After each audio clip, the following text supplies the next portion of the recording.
Mang Jais ini ngomah tau ora ya? Lah wong iki muga-muga ora haru-haru wong iki. Monggo Pak. Lho apa iku? Oh, niki daging korban Pak. Tenan ta? Wong ngene wong-wong wae golek daging korban. Loh, mboten ya Pak. Lho, modelmu ora mau lho ketara niku ora mangan daging. Loh, daging iki anu Pak. Wis ora usah isin. Wong-wong wis ngerti niku ora mangan daging. Wong iki kaya aku ini lho niku mangan daging restoran, minimal ya steak. Daging ngene iku aku ora doyan ah. Cangkeme. Oh iya. Aku ora tau restoran ya. Sorry. Cangkeme wong iki ora tau ditoto piye niku. Tak ngomong sediluk ya Pak ya. Ngomong apa meneh? Rungokno sediluk ya.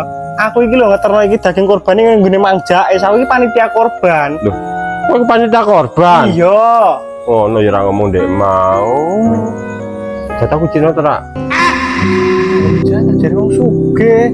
Pangan ning resto daging nek ora doyan iku. Kesenten, Pak. Oleh aku mbleh dhewe ning jenengan purun. Sapi ta wedhus? Daging segawon ning purun. Oh, lambemu karo wong tuwa ora sopan. Kok ya ora sopan kok. Tau dibilang agama to, Rak? Kan pas daging segawon karo kelakuanmu ngono iku. Ora tau diajari wong tuamu kowe. Wis ben.